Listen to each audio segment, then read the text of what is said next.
Hello again, YouTubers. Tom Hughes here. Thanks for checking out my YouTube channel as we visit sites around Atlanta that feature in the stories included in my collection, The Beast of the Candler Building, Sensational Stories from Atlanta's Past, now available exclusively through Amazon.com. On this occasion, we happen to be in Buckhead. Behind me, you see the familiar spire of St. Philip's Cathedral. That's a relatively new building. It's been here many, many years, but the original St. Philip's Parish was downtown by the state capitol on Washington Street, and they built a brand new church in 1882. The Reverend James Armstrong, 2 years later, came to Atlanta from Richmond, where he had been a very prominent Episcopalian preacher. But when he came to Atlanta, he came with this curious legend that he might be John Wilkes Booth. Now, John Wilkes Booth, we all learned, was killed soon after the Lincoln assassination. But just like Elvis in the 70s and 80s, there was this legend of John Wilkes Booth sightings that continued for many, many years.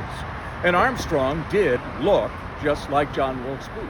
He was a very theatrical preacher. Booth was an actor.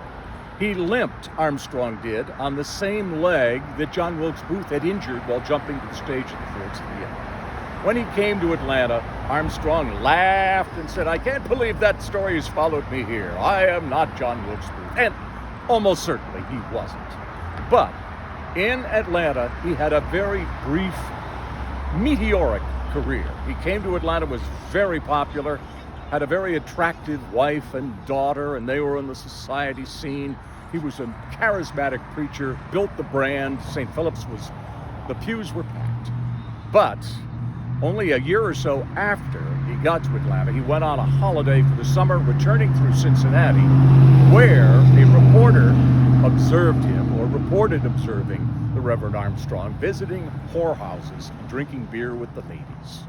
Now, this obviously was not what the preacher of Atlanta's high-toned Church of God should be involved in, any such conduct like that. So this prompted an investigation.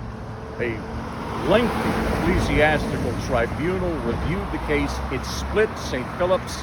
It split the Episcopalian community in Georgia. And I tell the story in this book, The Beast of the Candler Building, truly a sensational story from Atlanta's past.